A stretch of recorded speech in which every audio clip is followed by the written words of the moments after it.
todo mundo pode ser referência na vida para alguém, né? O pai pode ser referência para o filho, a mãe para a filha, para os filhos, né? Todos podem ser referência. Agora, ser referência para muita gente, para quase que a colônia inteira, é para poucos, né? E é justamente esse tipo de citação que eu gostaria de fazer em relação ao nosso homenageado de hoje, né? Nosso convidado, o senhor Munir Naum. Então, Munir, primeiro, muito obrigado pela deferência de estar aqui, né? A gente sabe o quão precioso é o tempo do senhor para poder estar falando com a gente. Então, para início de conversa, vamos historiar um pouquinho da família Naum. A gente, antes de começar até a entrevista, teve um preâmbulo aqui, estávamos conversando, o senhor disse que a origem é anterior até o século XX, é finalzinho do século XIX, na época de Dom Pedro II ainda, com seu avô, não é isso? Vamos contar um pouco dessa história. Tá bom, eu sou da parte do meu avô Raj, da parte da minha mãe, pai da minha mãe, e da família Naum também, tradicional, homem que nasceu na Síria, mas acabou mudando com criança para a cidade de Trípoli, Líbano, onde eu nasci. Meu avô Raj, pai da minha mãe, tinha imigrado para o Brasil no ano de 1888, chegando no Rio de Janeiro, solteiro. Não sei que barco foi esse. De que maneira chegou? Eu sei que morou um bom tempo trabalhando de mascate, saindo do Rio de Janeiro, nas fazendas perto do rio, vendendo sua mercadoria. Ele sempre fala, rala, rala, coitado do Abdala. Sobe o morro, desce o morro, carregando sua mala. Então, meu avô trabalhou, era trabalhador, acabou casando com Milk, família Milk, no Rio de Janeiro. Uniu essa família Milk, então. E com um pouco de dinheiro, acabou mudando para Minas Gerais, na cidade de Alfenas, perto do Rio. A minha mãe nasceu em Alfenas. Vamos citar os nomes. Qual o nome da sua mãe? Olívia Naum. Olívia. Era nascida em Alfenas, com a idade de mais ou menos 5 anos. Meu avô ganhou um bom dinheiro em Alfenas e resolveu voltar, Raj, meu avô, com a família Milk, que tinha casado com os filhos novos. Em 1912, retornou para o Líbano. Fez o caminho de volta, então. Isso da família Raj, onde minha mãe encontrou com meu pai e casou em Trípoli. Ele veio da Síria por intermédio de um missionário americano em 1912. Vamos fazendo 100 anos agora. Então. Vai fazer 100 anos, exatamente. Trabalhando no colégio americano, trazido por um missionário, colégio americano presbiteriano, de missão presbiteriana na Anápolis. Meu avô construiu uma casa muito bonita, está lá no Trípoli, até hoje. Até hoje existe a casa, então? Até hoje. Em 1914 começou a Primeira Guerra Mundial. Meu avô tinha bom dinheiro e o Líbano e a Síria eram sob o domínio turco. E para ele não ir para a guerra, ele pagou um bom dinheiro. Porque quem era levado para a guerra naquela época, ou morria de fome, ou do peste ou matado. E quase ninguém voltou. Meu avô teve a sorte durante o término da guerra, a minha mãe casou com meu pai, que era já o diretor do patrimônio da escola presbiteriana missionária americana.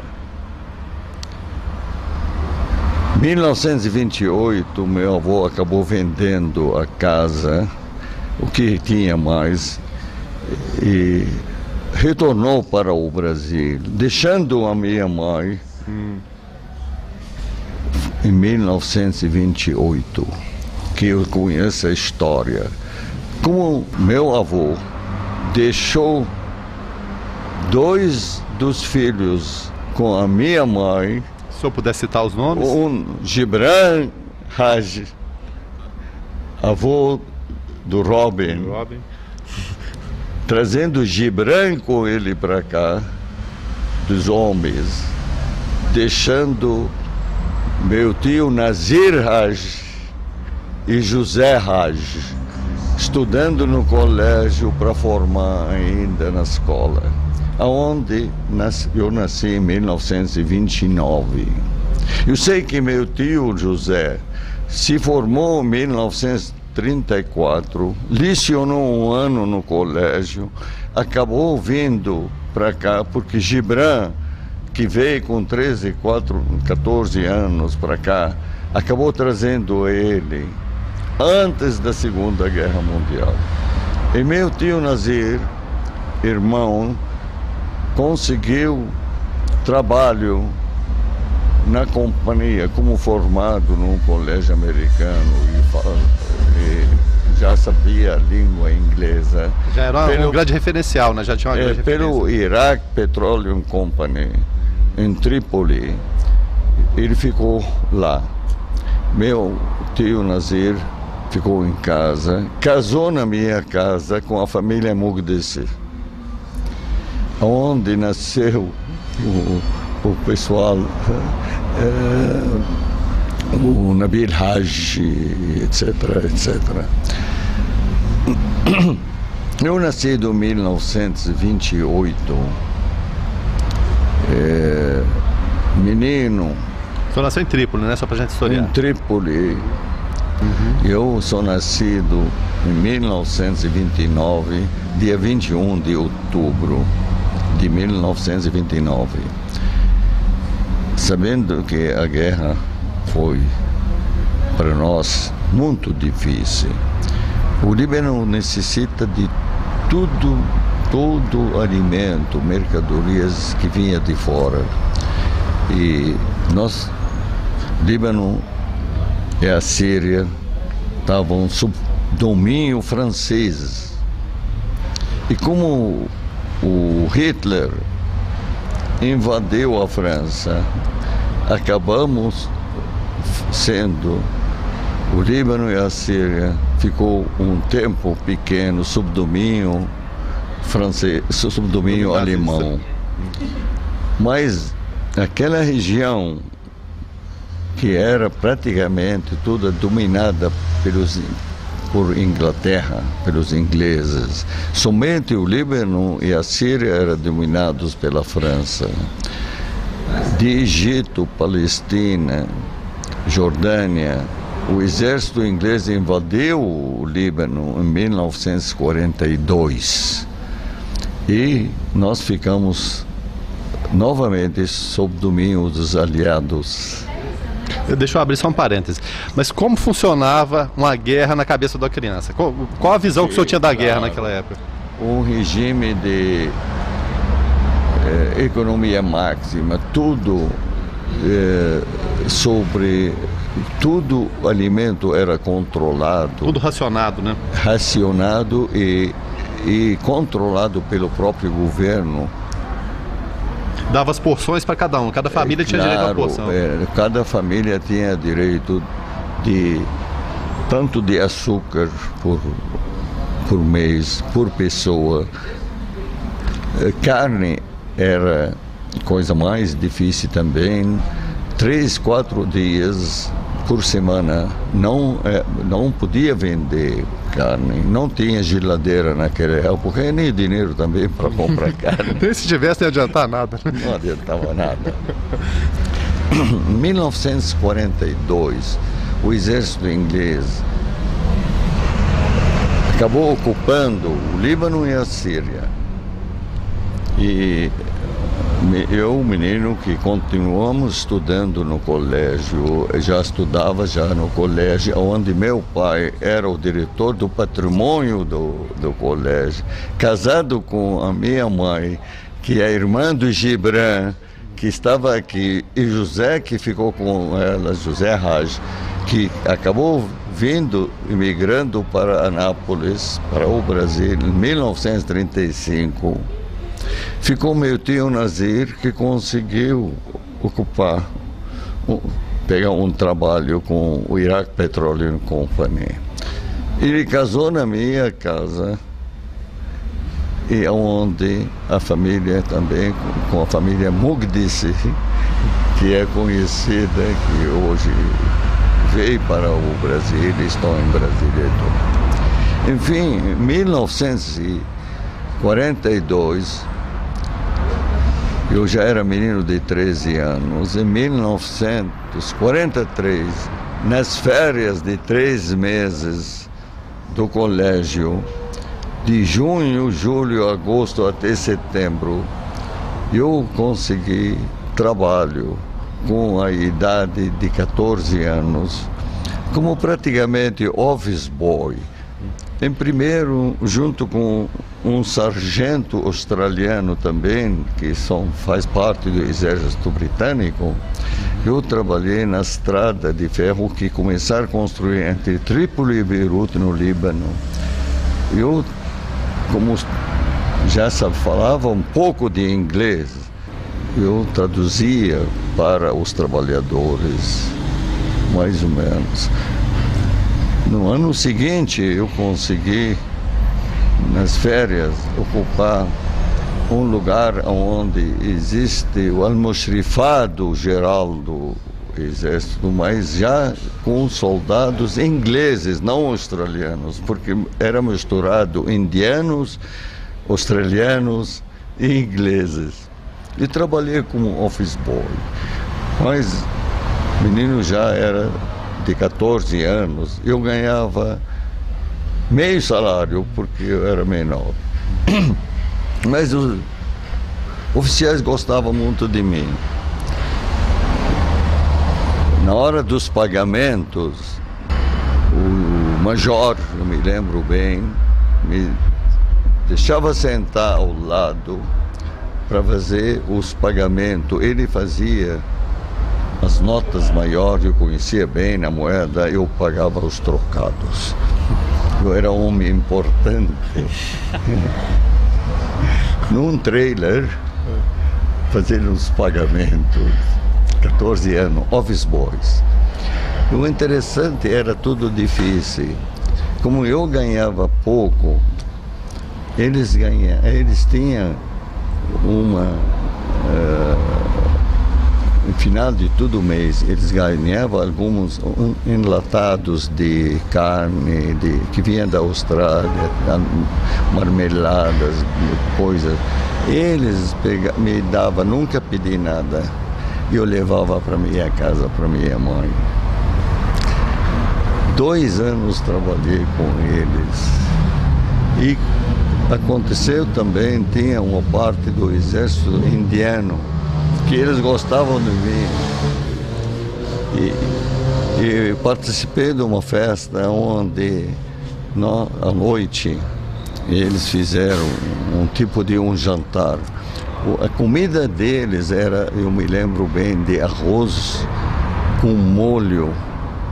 Não me lembro, mas tinha tanta pimenta que eu não conseguia. Em 1945, a guerra terminou.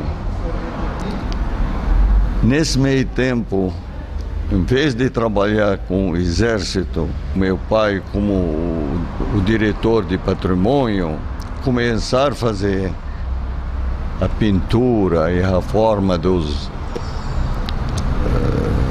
prédios que ficaram sem manutenção 6 anos por causa da guerra. E contratou uma empreiteira e me colocou, nos 3 meses de férias, me colocou como ajudante de pintura.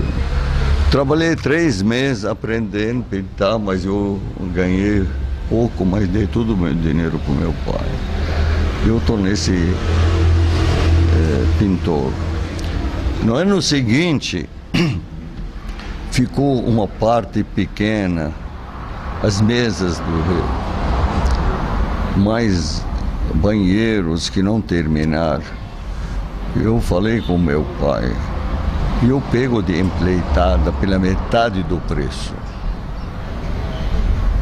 E assim trabalhei 3 meses, fiz a parte da pintura de tudo e terminei. Um dia meu pai no domingo chegou e eu estou trabalhando porque eu queria entregar o trabalho. Domingo trabalhando de manhã, meus irmãos todos na praia, todos de feriado. 1945, 6 terminou a guerra. O Miguel Pedreiro de Minas Gerais, de São Paulo, da família Rajar, retornou para Trípoli. Ele era casado com a família Cecílio, que era conhecido do Jamel Cecílio daqui. E nós éramos ligados por parentesco com todas as famílias.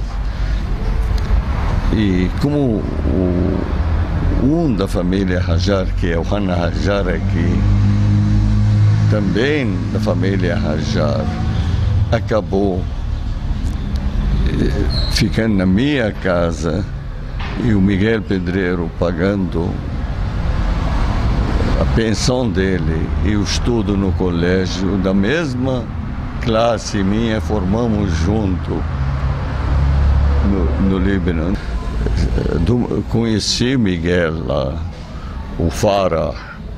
Conheci não, tínhamos ligação familiar desde lá. Poucos anos antes da decisão minha de emigrar para cá e antes de me formar no colégio, já conheci o Miguel Pedreiro, participei da vida deles lá na aldeia, porque eu tinha muita ligação. E o Hana Rajar acabou morando na minha casa 3 anos, formamos juntos. Gente, é impressionante a memória do seu Munir. Como vocês viram, eu fiz apenas uma pergunta, uma intervenção. Pela idade, né? Ele está melhorando com a idade, segundo ele. Fiz apenas uma outra intervenção. Por quê? Porque é uma história que ele vem contando desde o século XIX e ele vai encaixando cronologicamente, como vocês viram, né? Século XIX, depois chegamos na Primeira Guerra Mundial, a saída do pessoal, a vinda para cá, o retorno, Segunda Guerra Mundial. Quer dizer, é uma história muito bacana.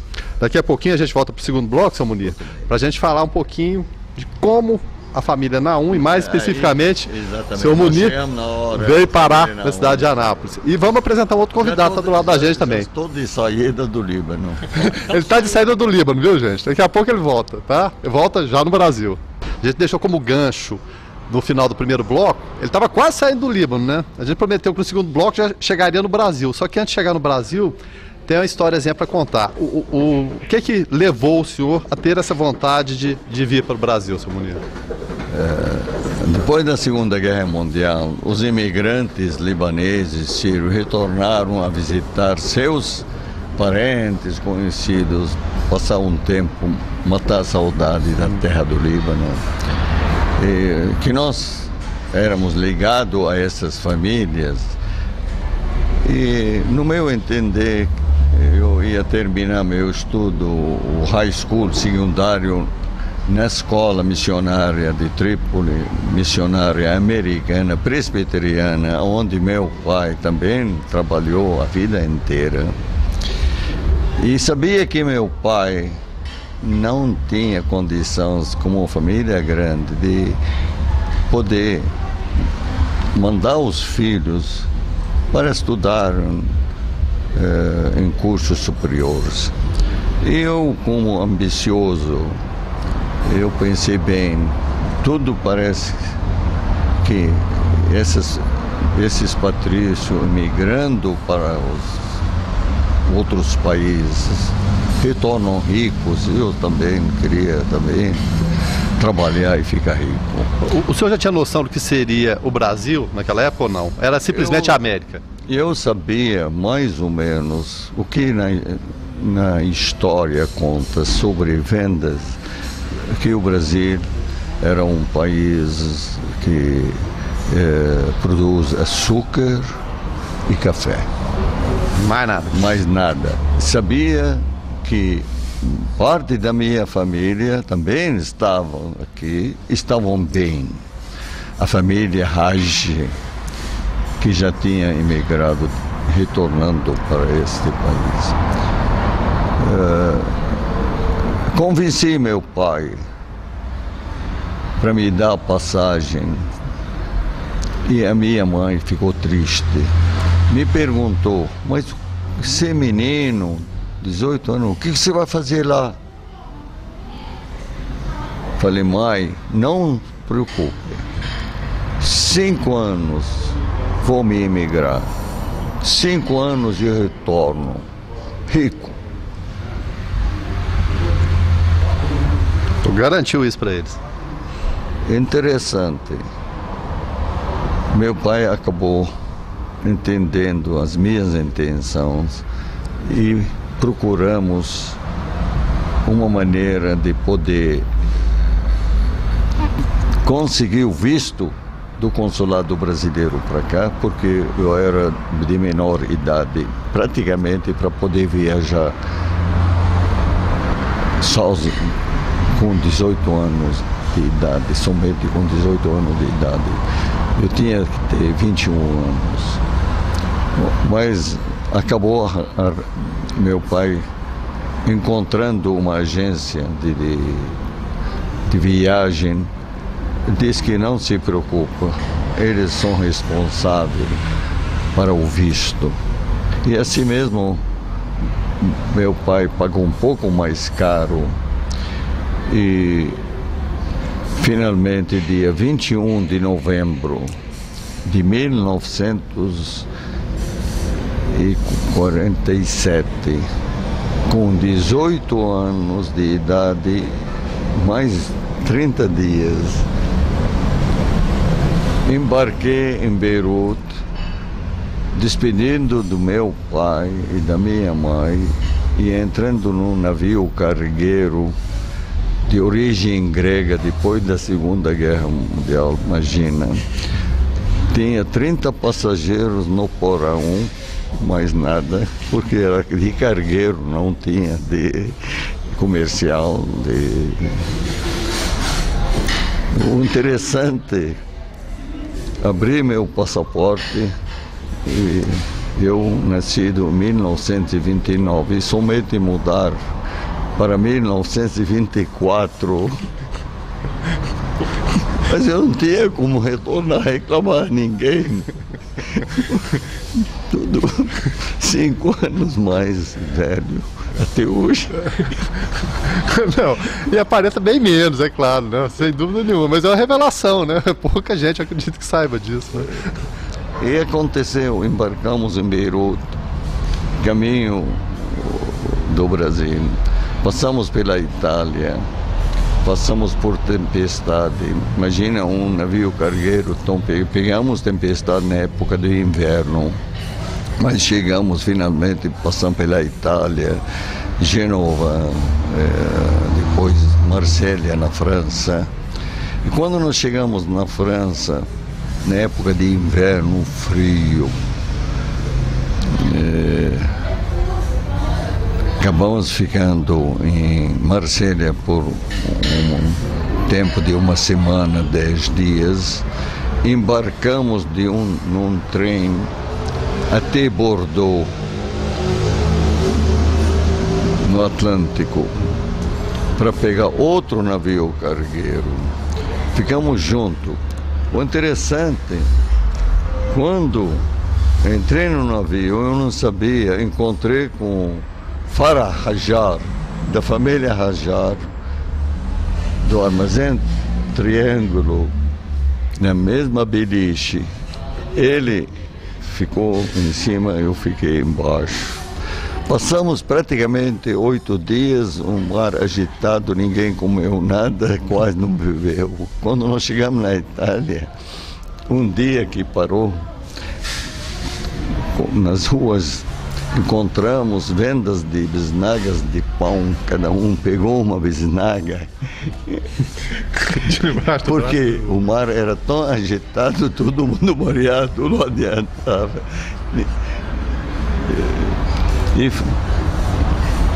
Em Marselha também ficamos, tinha regime muito controlado sobre a alimentação.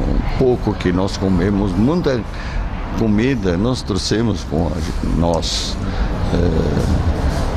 especialmente azeitonas, e gente comprava o pão, que era também controlado em Marselha. Em Marselha, depois de 10 dias, conseguimos embarcar num trem às 8 horas da noite. Saímos e nos colocaram, já tinha chegado mais gente com outros navios, mais ou menos 50 pessoas num vagão fechado.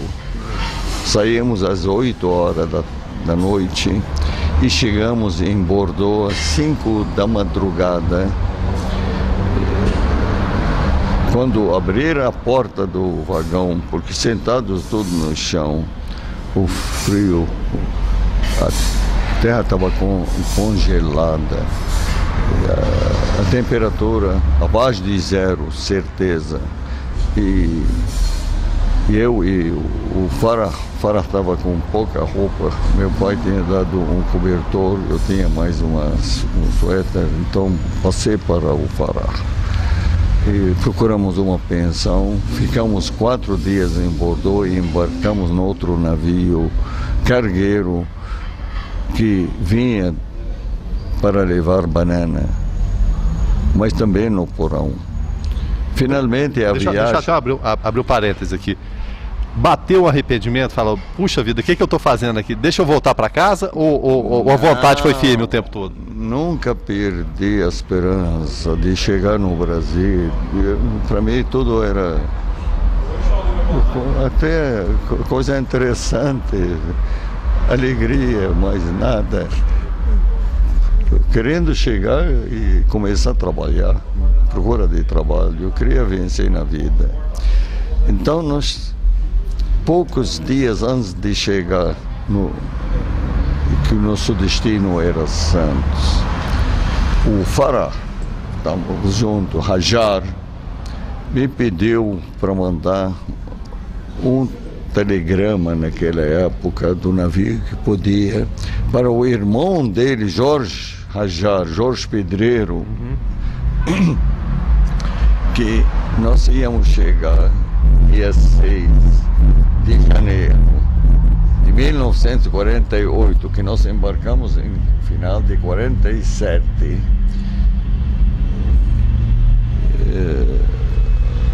Eu mandei por escrito em inglês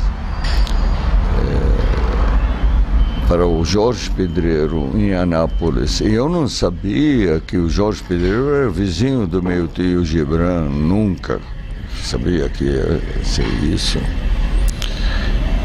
E mandei o telegrama: "We will be arriving on the 6th of January in Santos by the ship Formose." Tudo bem, mas dia 5 de janeiro o navio estava chegando à noite, às 8, 9 horas, entrando, não sabíamos que ele ia atracar um dia no Rio de Janeiro. Ninguém tinha avisado a gente. Mas olhamos à noite, mas que cidade maravilhosa, porque nós saímos de terra depois da guerra, tudo relacionado a ter energia elétrica. Cristo Redentor foi uma surpresa para nós. O navio atracou e eles avisaram, nós dormimos na Praça Mauá, o navio atracado. No dia seguinte, às 8 horas, eles avisaram que nós podíamos, depois de 22 dias de viagem de Bordeaux, já completando 45 dias de viagem. Do percurso total, né?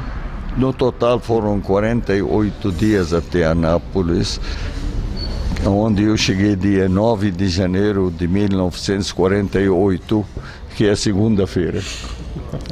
Completo 64 anos. E a memória está boa ainda. Não, eu estou impressionado. Eu volto a frisar, né? Eu faço uma pergunta aqui e deixo. Vai embora. Vai embora. A gente vai dar mais uma pausa no segundo bloco. Daqui a pouco a gente volta para o terceiro para contar mais um pouco dessa história fascinante, né? Chegamos no Brasil, gente. Daqui a pouco a gente vai saber como essa história se desenvolveu aqui. Estou chegando no Rio de Janeiro, quem sabia que não estava no programa, né? Mas tem lugar melhor para chegar do que o Rio de Janeiro, seu Muniz? Cá entre nós, o senhor conhece o mundo todo. Numa cidade impressionante, maravilhosa, porque entrando para ver a cidade do Rio de Janeiro, uma questão admirável. Rio de Janeiro é uma cidade das mais bonitas do mundo.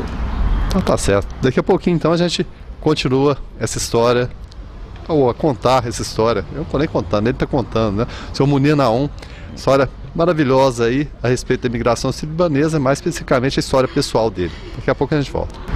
Bom, amigo assinante, voltamos para o terceiro e último bloco dessa primeira parte deste programa, né? Porque a história do seu Munir Naum não cabe num programa só, então a gente vai desdobrar em outro programa.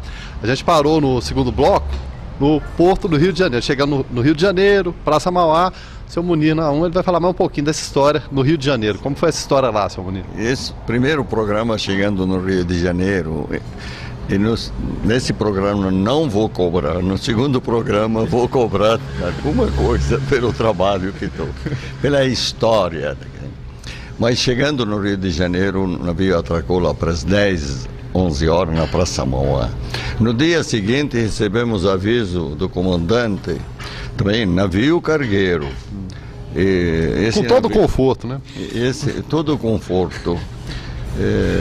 Somente que o navio trazia passageiros para levar, dizem, banana de volta para a Europa. Chegando no Rio de Janeiro, de manhã cedo, recebemos aviso que tinha vontade de descer, andar no Rio de Janeiro, que o navio ia partir depois das 4 horas, que tinha direito de ficar até as 4 horas fora do navio, e o navio não ia seguir para Santos no dia seguinte de manhã. Ia amanhecer em Santos no dia seguinte. Eu, curioso, desci. Quando cheguei, pisando no chão, tinha 2 patrícios conversando em árabe. Olhei assim, fisionomia do Hajar. O interessante foi aquele telegrama que eu mandei. Não sabia que o Jorge Hajar, irmão do Farah, era vizinho, parente do meu tio Gibran, que aguardava minha chegada em Anápolis. Cheguei perto, eu perguntei se ele era da família Hajar. Finalmente disse: sou eu, Jorge Hajar. Falei: seu irmão está aqui no navio. Como que aconteceu? Eu corri, chamei o Farah. Farah, seu irmão está aqui com o telegrama que eu mandei. O Jorge Rajar, que tinha representante de vendas de arroz no Rio de Janeiro, tinha vindo para São Paulo, sabendo do navio chegando que ia atracar no Rio. Ele, com o seu representante de vendas, chamava Jamélio, lembro ainda, foram encontrar com nós no Rio de Janeiro. Foi uma surpresa. Corri, Farah, desce, seu irmão está aqui. O Jorge Pedreiro levou nós para um restaurante árabe. Almoçamos. Levou a gente de volta. Comprou frutas. Eu que gosto muito de banana, pena não comprou banana. Mas o interessante, comprou 3 blusas para mim, para o Farah, e meu amigo que estava com nós. Cheguei a ganhar a meu primeiro presente. E retornamos. Ele me disse o seguinte: seu tio Gibran já sabe que vocês estão chegando nesse navio, amanhã vai encontrar com você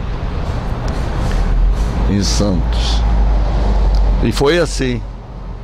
Encontrou com nós em Santos, porque eu nunca esperava isso. Estava toda a programação, pegar o trem na Estação da Luz, pegar a Jardineira de Santos, ir para a Estação da Luz, pegar o trem, ir a Araguari, uma semana depois você chega em Anápolis.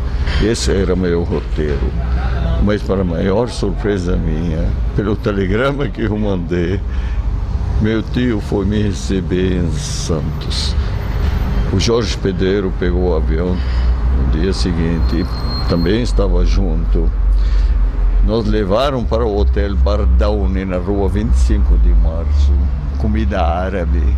Fazia 46 dias. Nunca tínhamos sentado numa mesa para comer. Começamos sentando na primeira mesa para comer, o primeiro almoço. Depois de 40 e tantos dias foi no Rio de Janeiro, onde Jorge, e depois 3 dias no Hotel Bardaune. Meu tio, com Jorge, viemos junto para Anápolis de avião. Eu não tinha entrado em avião naquela época, não pensava nisso.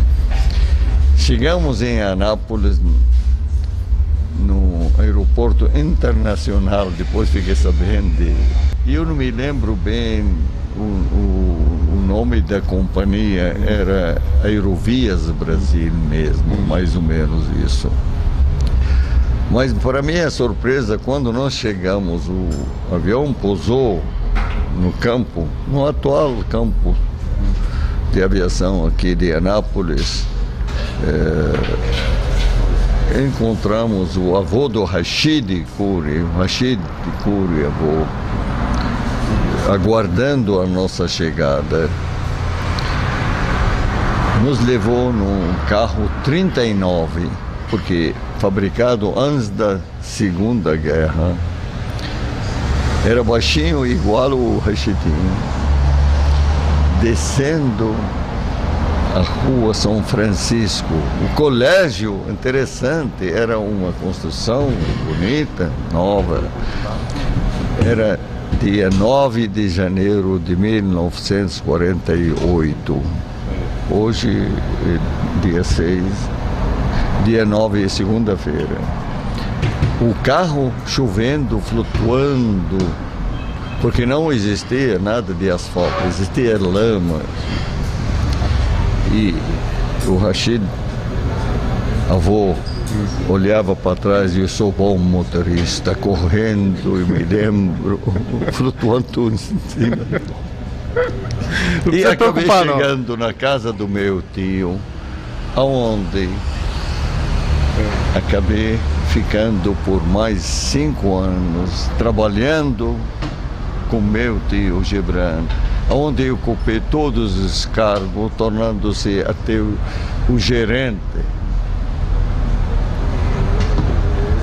da firma dos meus tios. A segunda etapa, como aconteceu que iniciamos o trabalho particular como pequeno empresário em Anápolis.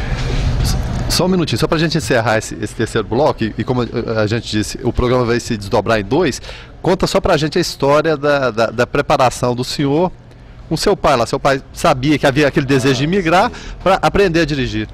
Certo. Preparando a documentação, o passaporte, para poder emigrar, viajar, meu pai é homem inteligente. Ele tinha um amigo que tinha um carro, não é 29, acredito que era bem menos. Era alguma coisa parecida com um carro, então. Um carro. E eu me lembro bem que passei 10, 15 dias a aprender a dirigir carro. Meu pai sabia que podia ser uma necessidade. E eu me lembro bem que o motorista, meu professor, me levava para a subida, controlar o carro na subida para não voltar. Acabei aprendendo a dirigir. Quando cheguei aqui, eu já era motorista sem carteira. Depois nós vamos falar sobre como conseguir a carteira. Tá certo. Seu Munir vai sair daqui. Deixa uma deixa pro próximo programa aí. O senhor vai falar de quê no próximo programa? Não, mas espera um pouco, eu vou cobrar no próximo. Não, bom, seu Munir, a gente tá brincando aqui, tá no ambiente descontraído. A gente agradece muito ao Robin, que cedeu pra gente o espaço aqui do restaurante do buffet El Raj, né? Ele não vai cobrar cerveja, não. O seu Munir tá perguntando se vai cobrar cerveja. O Robin fez o sinal de não ali. Mas de qualquer forma, muito obrigado, viu Robin, pela deferência, por ceder o espaço para a gente. Seu Munir, bom, essa foi a primeira parte da história que a gente sabe que é longa. Eu agradeço muito o senhor. Eu tenho certeza que o assinante que pôde acompanhar o programa e vai ver as representações também, vai ficar muito curioso em saber a segunda parte, que é a história do senhor da cidade de Anápolis, né? Como aquele menino saiu com o sonho lá do Líbano e se tornou um empresário aqui na cidade de Anápolis. Tem alguma deixa para esse programa? Alguma história interessante? Quer deixar algum gancho ou não? Fica de surpresa mesmo. Para mim, uma surpresa. Sim, porque eu não esperava o que está acontecendo hoje. Eu não sabia que eu tinha que contar essa história. Mas ela é uma história interessante. Onde comecei a vida, onde comecei, não o primeiro emprego, porque eu já tinha passado por diversas partes. Várias atividades do seu controle. Mas eu estarei com vocês na próxima para poder iniciar a minha aventura na vida de profissional. Dessa vez eu não vou nem falar obrigado pela paciência, não, porque a história é tão bacana, tão bonita, que não precisa ter paciência, não é só sentar, assistir e se deleitar com mais esse capítulo, né, da história da imigração sírio-libanesa na cidade de Anápolis e no Centro-Oeste. Mais uma vez, muito obrigado.